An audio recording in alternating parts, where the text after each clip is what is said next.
Good evening, everyone. This is Mark with Skinny E Media. I would like to present you one of the great minds of action cinema and animation, Michael Davis. How do you do? Hey.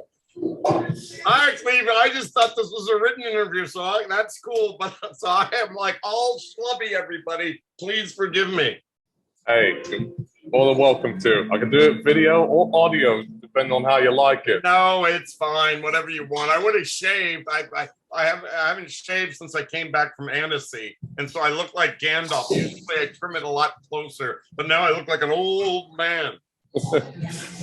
You're living in the spirit of Ralph Bakshi. He had a killer beard himself. Well, you know, it's funny. When I was getting out of film school, I met Ralph Bakshi, and he was trying to get some other of his projects going. And I showed him my portfolio, and I had all these oil paintings. I had the cartoons as well. And he said to me, "You're such a great painter. Why do you want to go into this miserable film business? You should just go and pursue art." I got the sense that he was really kind of bitter and frustrated and you know, kind of sad. And he was trying to direct me away from the film business. And, you know, I have found that there's a lot of things that was true about what he said. I mean, Hollywood is like high school, but with more money. The stories I could tell you about people's behavior, I could go on for days without stopping, nonstop. No, I actually believe you there, especially with Bakshi's history of being denied certain projects or having to retool around his works just to make it sound more commercial, perhaps more family friendly, i.e. Cool World. You'd start believing, yeah, this guy had a bit of a hard time. And I know you did as well. You couldn't get people to support your works after shoot 'em up. Well, that's right. I mean, what happens in Hollywood, and I get it, it's all about money. And, you know, shoot 'em up didn't perform very well. And so I got a lot of meetings after it. I got a couple pilots, a couple script deals, but it was really hard to find a picture that I would want to do and that they would hire me for. Now, granted, maybe part of it is I'm a little bit picky, but I got to the point where I just got tired of writing spec screenplays, and I just wanted to work on something that I knew I could get made. And so I had a friend back east that was a political wonk, right, who said, "I'll support you, you know, a little while you animate this thing. I want to do something political." And so I got paid to make NIXED. And I said, "What the heck?" And now it was like the greatest filmmaking experience of my life. It was a total auteur experience. I had no boss. I was the writer, director, animator. And if when I made a scene and I go, you know, the scene's missing something, on a live action set, they go, "Well, it's too late. We don't have the money for pickups." But for me, if I wanted to do the work, I could get any shot I wanted, right? I could make the movie I totally wanted. It was great. That's why it's so impressive to talk today about NIXED, your film that aired at the Annecy 2022 Film Festival, because it's such an ambitious project that mixes political satire with adult animation visuals in a style that's almost like JFK meets Walter Bashir. One wonders, how on earth did this get made? And we've been told to the audience here that it was largely a self-made project, and the genesis behind it, because it's very much like a documentary, comprehensive type of work. And how did you get involved into it? I know you said it was difficult trying to get projects off the ground, but you said you knew someone who's a political junkie. Yeah, it was just a friend from high school, and he kind of likes to remain in the background a little bit. So all I'm going to just say is I had a little financial support. My wife was working, and it's interesting. Towards the end of my doing NIXED, she ended up getting hired to be the head of the coordinator of the animation program at UCLA, University of California, Los Angeles. So, and then my daughter now is a major in animation at School of Visual Arts, SVA in New York. So everything was going towards animation. When I was growing up, I wanted to be an animator. My dad said, "Look, I don't think you want to be sitting around a desk all day. That seems really boring. If you still want to go be an animator, do that for grad school." And so, but I always wanted to be an animator. I started out as a storyboard artist. People probably know that I got people excited about Shoot 'em Up because I hand animated 15 minutes of the movie, all the action scenes. And so it really was not that hard to transition from being a live action filmmaker to an animator. And, I was just lucky that I could draw. And it was easier for me than, say, like Bill Plimpton, whose hand animation is so fantastic. And he's animated several features by himself. I had a little bit of help from the software in the making of my movie. But as I said, people say, oh, wow, it's really great. You had 4 years, you did it all by yourself. But, during that time, everybody else goes to work, right? And they get paid and they achieve stuff. So it's really just like me showing up at the office for 4 years and getting the thing done. How would you do that? It was a total blast. And also it's great to go back to my animation roots. And now, since I've done that, I did a little bit of CG in NIXED, and now I've taught myself some CG. I think I'm going to try to do a feature that is all computer generated. And I think that will also raise the production value. Even though NIXED looks pretty good. I think I told you in our email exchange that when I was a kid, I was actually into politics. I read the Washington Post. I kind of was like a political version of Danny Bonaducci in the Partridge Family, if you remember him. He was always into the money thing in the Wall Street Journal, while I was into the Washington Post. Anyway, but they had this great political cartoonist, Herb Block. And my mom was so great that there were a couple gallery showings downtown. I lived in Maryland, outside Washington, D.C., so she took me down to see his artwork that had been published in the papers. And so one of the concepts behind NIXED was to do like an animated political cartoon. And so although it's this big tapestry about Nixon solving the JFK assassination, it's still kind of personal to me because I was into politics. I actually stupidly campaigned for Nixon. I actually, handed out pamphlets for him just because my parents were voting for him. I thought he was a good guy.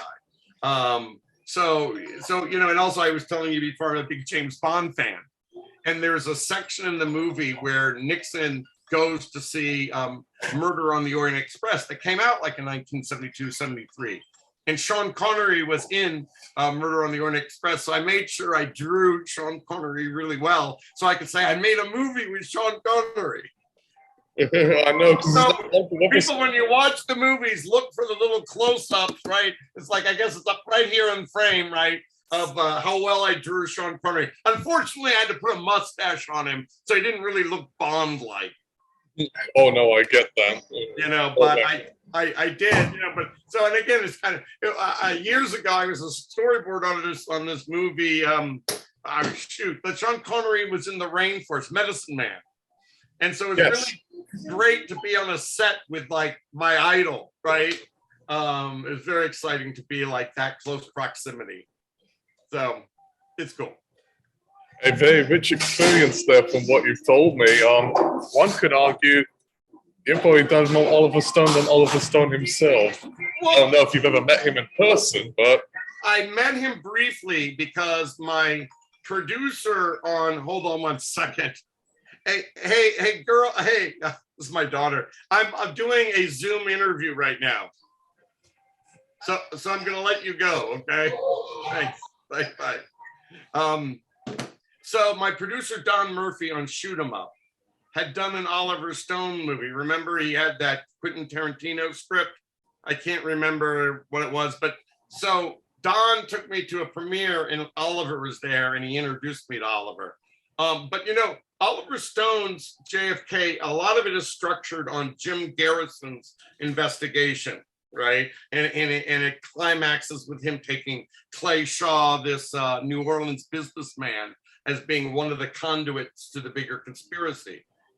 And Oliver Stone does a really fantastic job, and I think with a 2.5 hour movie, you have to limit the scope and also keep the storyline focused.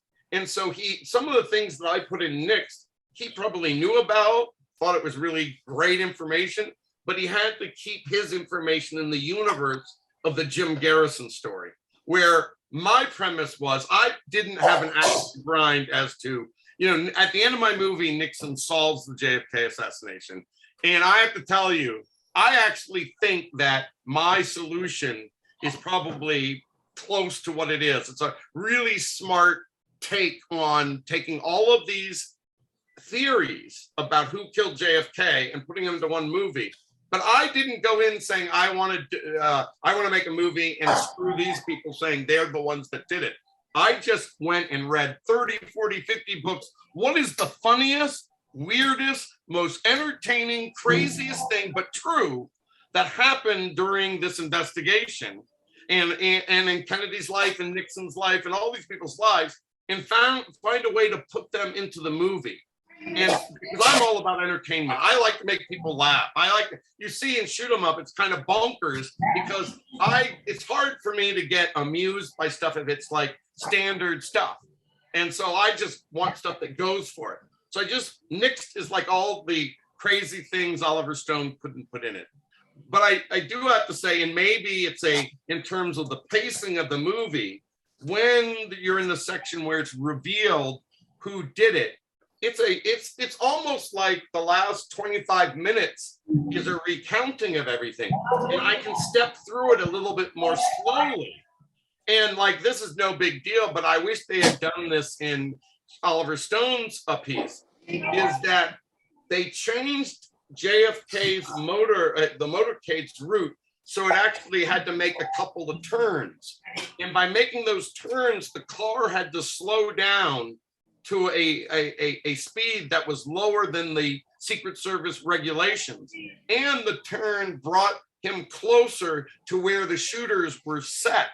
But I actually have a diagram that's saying if he stayed on the original course, which meant he went straight through Dealey Plaza without making the turns, you could see that the buildings were really far away, but instead he turns and he gets really close to this building. And the diagram makes it super clear what a mistake this was. But Oliver Stone didn't have time to do that. And the style of the movie wouldn't allow him to do sort of a diagram because it's not part of the texture of his storytelling. But because it's animation, I can always pop in little graphics like at the end, when I finished the movie, and this is the great thing about, I know I'm babbling everybody, but the great thing about being the writer, director, animator is if there's something I wanted to add or change, and I realized that I wanted to put in this fact that a lot of the witnesses, when JFK was shot, his scalp, they said, flew up like 4 or 5 feet above his head, right? And backwards. But because they doctored the Zapruder film to make it look less violent, and they didn't want it to show that the scalp was going backwards, which would actually say that somebody was shooting him from the front rather than Oswald from the back. The only people that said it went up, you couldn't see on the film that the scalp went up that high, but these witnesses did. So I had made the movie, but then I was able to put a little square on as one of the characters was talking and going, witnesses claim that the scalp went 4 feet above his head, and I have a little animated graphic. But if you did that in an Oliver Stone movie, it would be like, where'd that come from? That's a weird style. He's doing a VH1 pop-up. So I had more freedom, right? So, you know, I mean, I wish that, and also because mine is an alternative history, although everything that's in the movie, 95% of what I put in the movie, I found from research and I found it in multiple places where people say this happened, right? But because it's Nixon solving the JFK assassination, it is an alternative history. So I don't have to be as factual as Oliver Stone, or I don't have to verify it as much. Right? Well, also it's more acts on a satirical plane than his film ever would. I mean, I found JFK to have humorous moments, but I thought your film was much more overt about the humor, not in part. Well, I'm glad, because it's supposed to be entertaining. Animation. Well, see, I'm glad that you found it more humorous, because that's what I like to do. Is I like it when people laugh, even though it's a crazy subject to make people laugh. Well, I mean, my humor is quite dark. I also write a lot of scripts, and I was seeing some of this, and I thought, yeah, that does remind me of some of the work that I would make myself, because it does go for the jugular when it comes to conspiracy theories of political violence and cultural paranoia. That's, you know, Nixon was one to be often caricatured. Well, yeah, he is, but he's a perfect character to make into an animated cartoon, you know? Yep. if Matt Groening can do it with Futurama, so can you. That's right. I just want to make them a little bit more humanized. Well, doesn't he have his Nixon head in a jar, or in Futurama? At least my Nixon's head isn't in a jar. Exactly there. But it's like the Nixon in the Watchmen graphic novel, and I guess in the movie, is so humorless, right? It's too bad. It could be a lot funnier. No, I totally agree with you. Also, they make him kind of look a little too crooked-nosed. It was like, it's like a little sloppy. That's all I could say. Absolutely. But I actually thought, like in NIXED, not many people know, but his brother actually did have this restaurant called Nixon's, and they had the Nixon burger. And I just think that's really funny, a funny bit of Americana that most people don't know about. Also, there's a little scene in my movie where Nixon is playing the piano, but and he did play the piano, but he actually wrote his own mini symphony. Nixon did, and he actually, I don't know, I just think it's interesting that he was also into piano playing. And anyway, well, I mean, Alan Greenspan, he had a thing for the clarinet. He was going to be a musician before he was becoming like a member of the Federal Reserve. So politicians have their little quirks about them that sometimes the audience may not know about. Donald Trump is bringing to the face of quirks. He's all over doing everything. Well, and again, I wish I found a place to do it, but there's this guy named Dr. Sidney Gottlieb, who was part of the MK Ultra experiments and was the CIA's black sorcerer. And he's in the movie. And in real life, he actually had this stutter. But what I didn't have a chance to show is he also had a club foot. But his hobby was square dancing. And here you got this evil guy that's, doing these drug experiments on all these people. He did it on North Vietnamese guys that were captured. But then he has a club foot, but he still likes square dancing. Just think it's just like fact is sometimes crazier than fiction. I would say so too. He managed to exploit that quite effectively, as does Chris Morris and Armando Iannucci. You probably are familiar with those names. Say them again. Chris Morris, Armando Iannucci. I haven't seen those. Why? I mean, I'm an idiot. Tell me where I can find them and what they did. Well, Chris Morris, like you, has a thing for political satire, and it goes quite the jugular. It does Four Lions. Are they movies or comic strips or novels? Films. He also does a lot of television, and then Armando Iannucci does Veep and The Thick of It. Oh, well, I love Veep. I should know that he was one of the creators of it. I love Veep. It's so great. But yeah, it did remind me in some respects of how they implement such a formula that it almost seems like it's almost anti-humor, which I sometimes prefer. It may not seem funny on the surface, but it actually is if you delve a little bit deeper and find within the cracks. I'm sure one can argue a film like this could be shown in universities or later stages of high school. Wouldn't that be an honor? Because I think, totally. Because it's animated, it'll get more young people interested than if it was, let's say, like JFK or a documentary on biography about the same thing. Well, yeah, and I think because it's in some place racier, and I think I'm more irreverent. Like some people were like upset that I poked so much fun at JFK for being such a womanizer and all that, but I'm like, I think it's better for us to understand these people were real people, not these mythic heroes. And like, I'm frustrated. Like, they said that JFK had sex 3 times a day.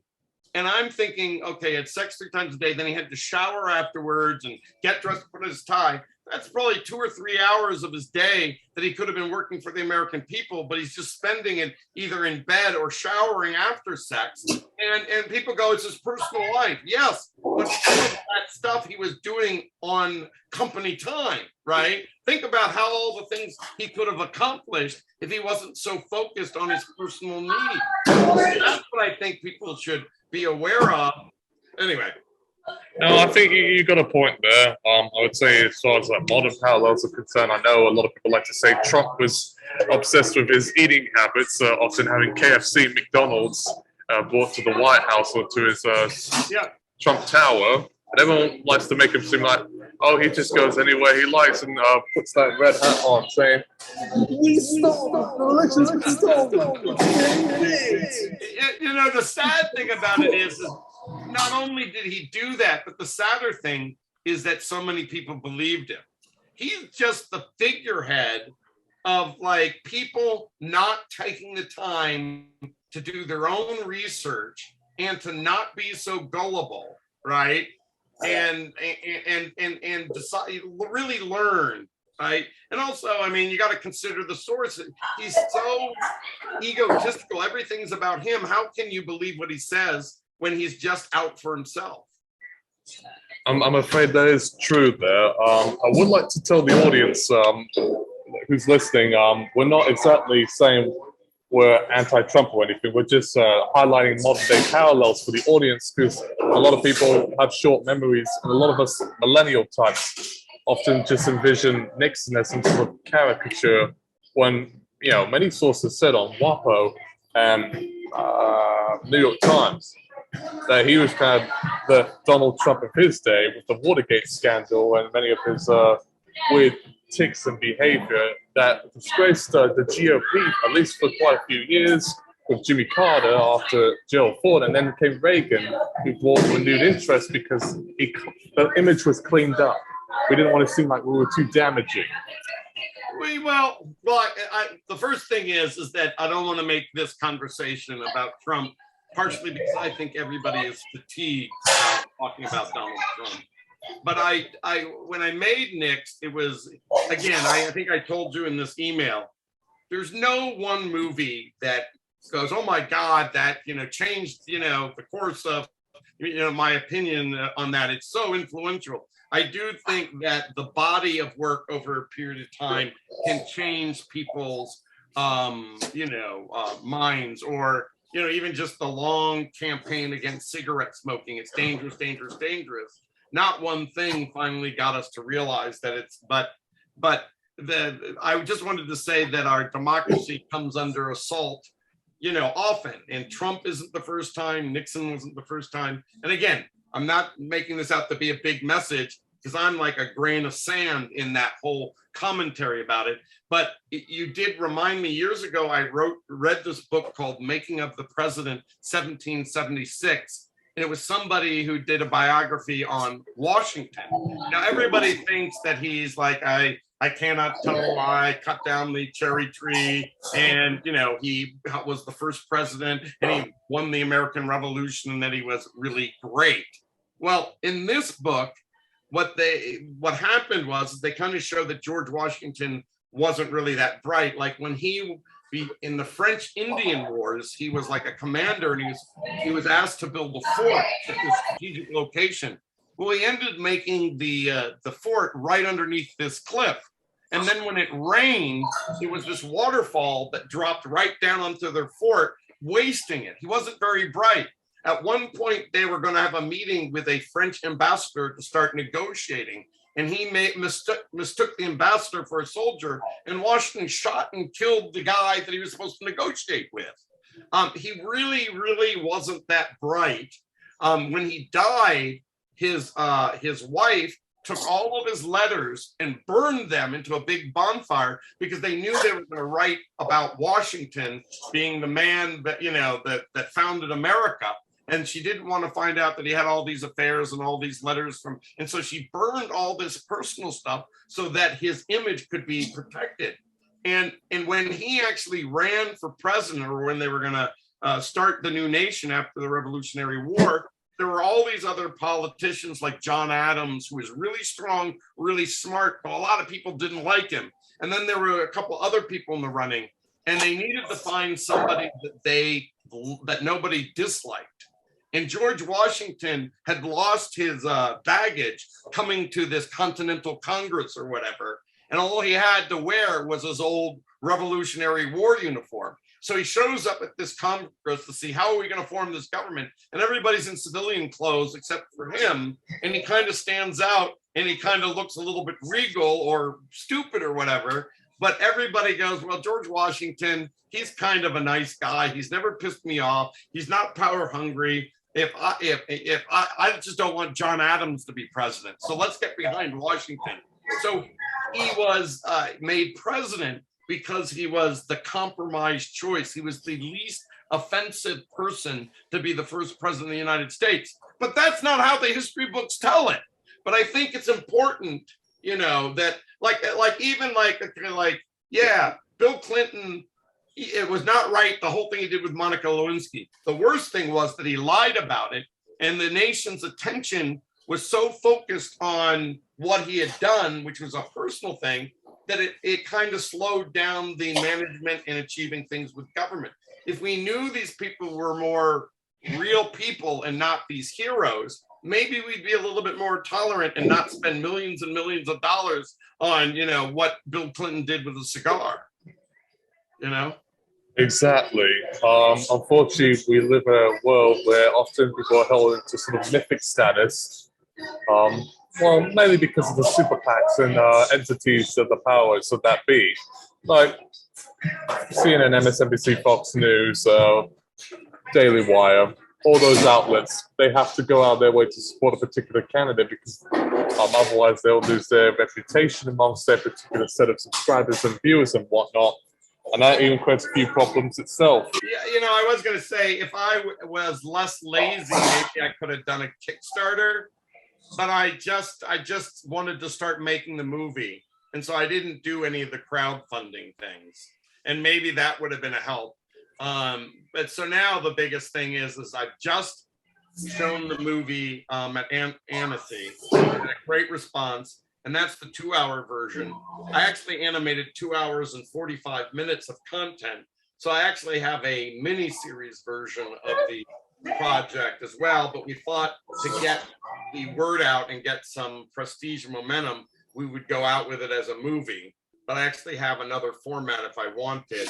And so the next step is to just try to find distribution that will bring the project back to break even. I mean, you know, it's been a great experience. I don't need to make much money on it. I just need to get a little bit of money and get a good distribution home. And I'm just starting that process. Any potential investors who would be interested, he's certainly calling in case you're interested. Hopefully Adult Swim, if you're listening to this right now, or Stephen Colbert, we've tuned out from the news, they would take on this or one. Or even, you know, even if I got a fan like Rachel Maddow, if she were like this, you know, promoted or whatever, or Huffington Post or any one of these places, it's a great story. I mean, even if they don't distribute it, if the word gets out, because I think that this movie could be informative about not just in entertainment journalism, but in the, you know, political world, that this movie is coming out. And maybe some of these places might do a story on it, which then helps me build the momentum and eventually find good distribution. We could only hope so, yeah. Well, yeah. But this is all part of it, is like by talking to you, it helps the forward momentum, because somebody's going to see this and then they might ask to do a story, or they might say, oh, let me check out this NIXED, and they might pass it on to a friend. And when there is this awareness, sometimes things become successes because of the grassroots support. And so what you're doing is helping me start building that. And then so I'm really grateful. Thank you. You're very welcome there. I'm trying to help out indie voices and even some mainstream filmmakers whenever I can. You saw fit within two worlds because, well, you did Shoot 'em Up and Monster Man, which were known about in some levels. I even think they still air it as part of like HBO and Showtime. Well, it depends on what their licensing deals are on the movies. You know, but it's like, even like I did this film 8 days a week that won Slam Dance. And periodically I have people coming and ask me, well, do you want to remake it? And I'm like, well, no, because it'll never be better than the original. But then when somebody says, what do you want to maybe make a musical out of it? I said, I'm not the best person to do the musical, but if you want to do a musical, we can talk about it. So it's great when all your works still have a life, even though they're decades old. It's nice to be remembered. Oh, definitely. you know. But again, at the end of the day, I feel lucky because I've been able to write and direct all my movies, and very few people can say that. Some of them are directing assignments, and I've been able to express my voice. And I mean, I just feel very lucky to have been able to write and direct the movie. You know. So yes, I also noticed from NIXED as well, with the animation elements, it does take its cues from also Japanese cinema, animated or non-animated, as well as comic books. Is it wrong to say that it did remind me to some extent of Rashomon and Speed Racer and V for Vendetta? V for Vendetta was also very political. Alan Moore did it. Well, you know, I have to say those are great compliments, and those are great works. You know, V for Vendetta is a really amazing work. All of Alan Moore's work and stuff, and you know, his stuff is far more smarter. And because of the format of the graphic novel, I think he can have even more satire and having it work on even more levels. You know, I got some of that in there, but most of it's about entertainment. I went through a phase, like you mentioned earlier, of being an anime nut. You know, part of it came that after Shoot 'Em Up, they were thinking about doing a Cowboy Bebop starring Keanu Reeves. And I gave the best pitch of my life to try to direct Cowboy Bebop. And that got me into watching all sorts of anime. And I love anime. I love the fact that it can be very adult. It's not just for kids. It can be serious. It can be dramatic. It can be absurd. And so in that sense, I was influenced by the anime. I love the foreshortening in the drawing style of a lot of anime, but because my movie was going to be more like a political cartoon, I didn't feel from a visual style I could be influenced as much by the anime. Although I would love to do some kind of anime someday. But I do have to say that there is a scene in the movie with Nixon with a gun that I looked at a couple of clips of Lupin the Third that I go, I kind of want Nixon to move like Lupin the Third in this scene. So, and I'm a big Lupin fan. He's awesome. One of my friends is a big fan of that one in Castle Canestrolo. Well, that's great. I'm more of a Excel Saga, Elfin Lead, Nautica, Mad Max, Noir, Cyril Clements Lane, Text the Lines type of person. So I'm going to check out some of those.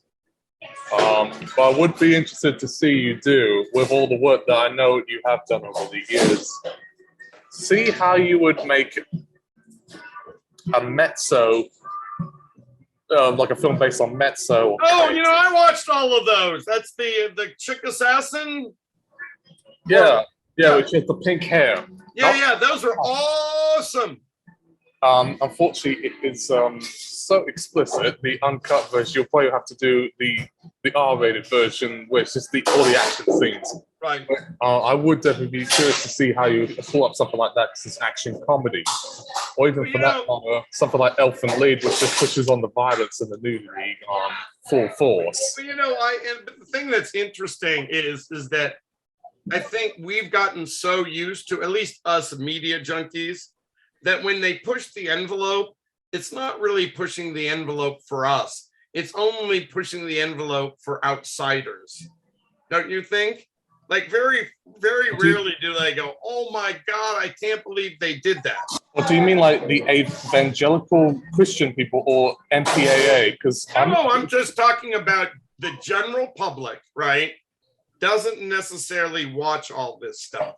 And so when they see it or they hear it described, they go, wow, that's really outside the box. But because the more media you watch, the more it seems normal, right? So when you watch a ton of crazy stuff and that pushes the envelope, that becomes the new norm, and it isn't as wild for you. It's just like it almost basically makes everything else boring, where the other stuff is not maybe like awesome, but it's good because it's your norm.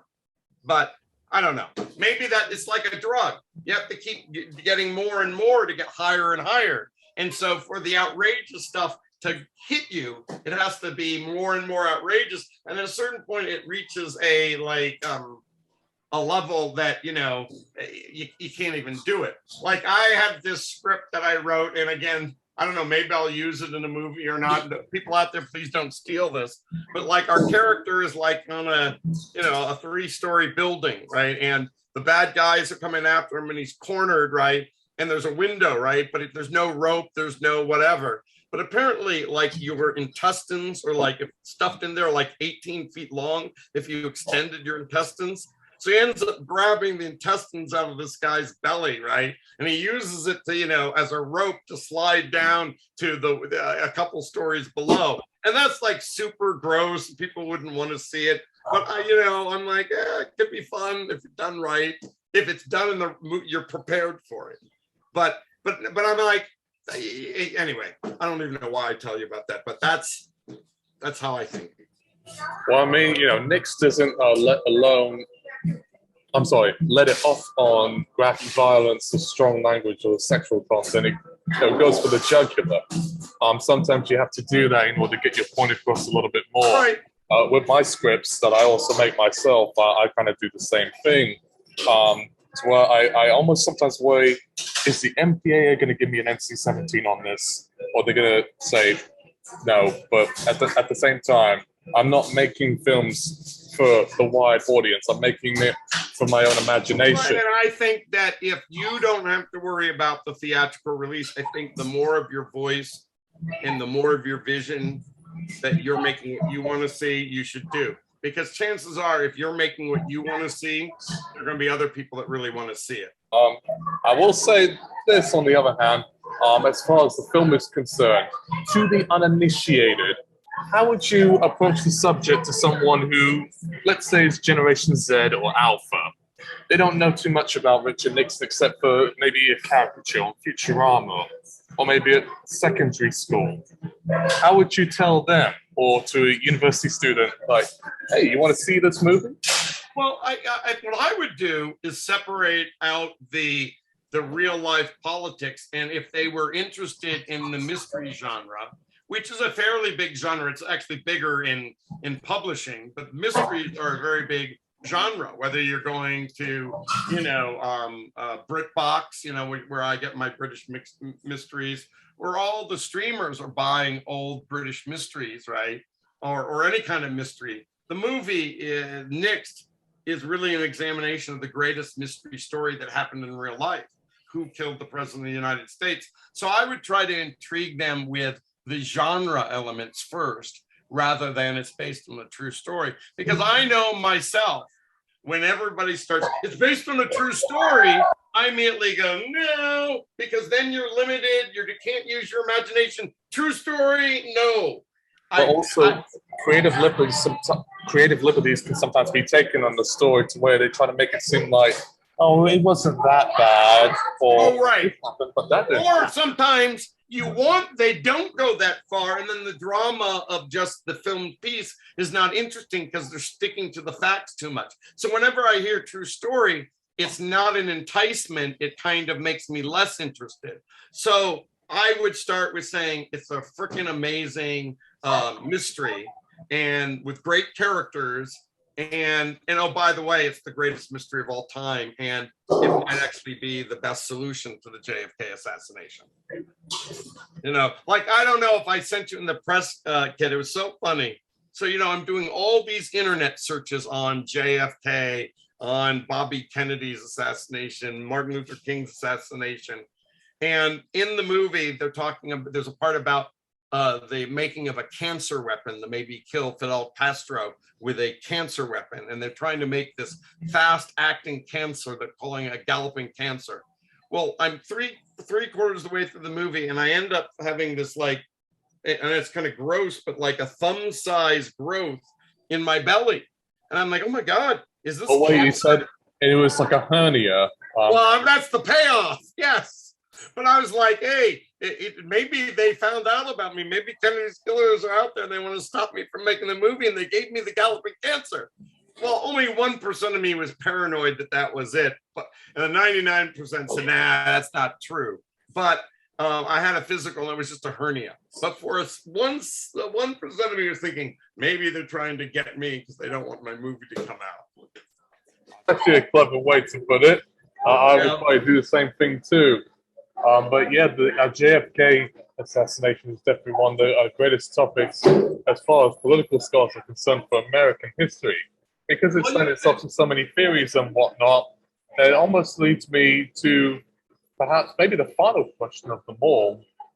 If you ever met Nixon in real life, what would you tell him? What would you help him out with? Because he was a man of a varied character. I would say this is more his story than his, through his paranoid and isolated mindset. His mind could go anywhere. Well, the thing I think I mentioned in the email about Nixon is he was a deeply unhappy man. In his childhood, his dad was a very cold person, was not very supportive of him. When Nixon was in high school, he was kind of a nerd. He didn't really have many friends. He was really bright, but he was a nerd and he was very unhappy and he felt very unrecognized. And there was this great story, like the woman he married, this woman, Pat, he was in love with for the longest time, but she was unsure about him. She really didn't want to have a life in politics. She did want to travel, and he dated her on and off, but she kept putting him off. But he loved her so much that sometimes she needed to come to downtown LA to meet a date. And Richard would drive her to the date. She would go off on her date. He'd wait in the car. And then when the date was over, she'd come back to the car and he would drive her home after her date. That's how much he wanted Pat. But it's also kind of pathetic that he's going, I'm going to kind of be cuckolded, even though I'm not, by this woman that I love so much, right? But I'll do anything for her. And there were all these people in Congress when he was a congressman, that they said, I don't know how this guy gets elected. Nobody likes him. He was not very well liked. Kennedy kept talking about this. Like, I know Nixon, but nobody likes him. They actually had, when Nixon was vice president, his office was in the Capitol in the Senate, and his office was right across the hall from Kennedy. And Nixon likes to think that they were pals, but behind his back, Kennedy kept saying, this guy's a kind of a loser, right? So I think ultimately, over the years, Nixon became paranoid that people didn't like him, or and that grew his paranoia. And then they're out to get me. And I think that is what escalated, that he felt like he was so stupid. If he had said, I'm making an announcement, I'm throwing these guys under the bus. They broke into the White House, the Watergate. I know who they are, but I don't support it. They should be arrested. They should be investigated. Bring it on. I'm not covering up anything. He would have been fine. He would have been reelected. But because his paranoia was so great that he thought any little thing could destroy him, he decided to cover up Watergate, then come clean. And but it all comes down to his childhood self-esteem. And so I guess my advice would be to him is, you should stop worrying about what other people think. Just, if you can love yourself and have high self-esteem, you're going to be a better person. You're going to be a better president. You're going to be a better everything. But everybody has a level of a crippled child in them. And the only person that can heal that crippled child is yourself. And Nixon, instead of healing the crippled child, he kind of made it more crippled by becoming so paranoid. I think I might need some of that counseling myself too. No, but if you're Nixon, and so it's, and the thing about it is that everybody talks about Watergate, and on a abstract level, his assault on democracy and using the executive branch to cover crimes up is terrible.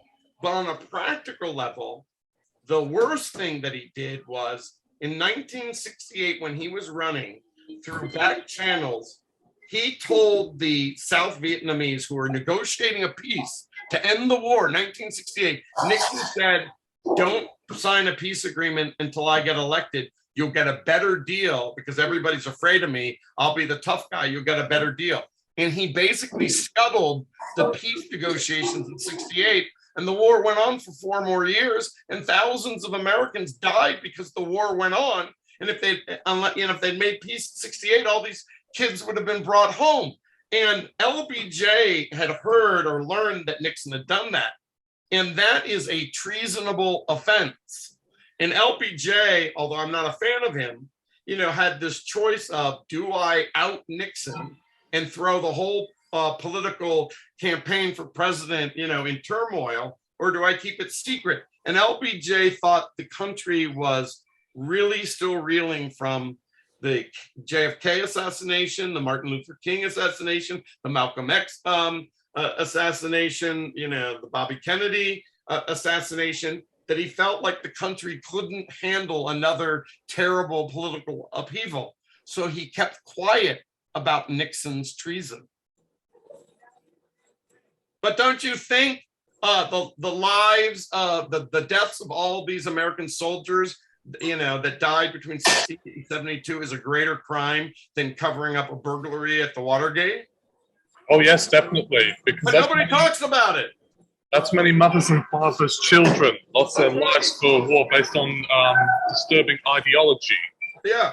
And only to send the guards in to kill students and protesters all that they viewed as suspected communists or people who hate America, dodging up to Canada to avoid the draft. Well, the other thing I always get frustrated with is when we talk about situations, and I've said it several times on this interview about the American soldiers that didn't come back. But I really do, that's really unfair, because the casualties on the other side were in the hundreds of thousands. Nixon did all that carpet bombing. So not only, if the war had ended earlier, not only of our countrymen's lives would have been saved, but all of the kids, of our opponents would be living today. And we should remember that's also a huge toll. But we always end up being so tribalistic, and we only really care about our countrymen and our soldiers. But everybody it's terrible when people get killed in war. Terrible. And I wish that when we talked about things that happen, we don't talk just about the toll to our countrymen, but the toll to everybody. Absolutely. Unfortunately, we can't get into that sort of place in time because of social media and whatnot being so heavily divided. I don't think that's going to be changing anytime soon, from what it looks like. The thing about social media and all this kind of stuff, everything that's a symptom of the bigger problem. Even everything, whether it's racism or income inequality, the symptom is that we have not embraced how great the human brain is. It's the greatest thing ever. It doesn't matter what shell surrounds it, but it can create so many things, but it's only as good as what we put into it. And we have like manuals to drive a car, drive a tractor, operate a computer, but there's no place where we have how do we operate and maximize the use of our brains, right? And what in our childhood, before we burn the negative neural pathways, if the solution is studying how the human brain affects human behavior positively and negatively, and find a way to improve the way that we work, and then solving racism or income inequality or whatever will be helped, because we've figured out how to maximize our brains for good. You can't like throw money or, these are all bad problems, but the way to get closer to fixing it is making us study why and how we do things. And I wish that in the next century, we spend a whole bunch more focus on studying the brain. It's an amazing thing, but it does terrible things too. I would totally agree with that. So I would like, at some point, maybe I'd like to do an animated movie or a graphic novel or a coffee table book that is about, how do we, like an owner's manual for your brain. How do you maximize it? I think that would make a great project there, especially with all the things that have been going on over the past 6 months, which I won't go into detail about because I think that concludes our interview for today. But I'm so happy that you had the opportunity to speak with us. You're a great interviewer. Those are great questions. I had a total blast. They're very smart, but also very entertaining, and it got me thinking too. And again, thank you for doing this, because it helps my project, it helps my art for people to be exposed this way. So I'm in your debt. Thank you. Hey, you're very welcome, man.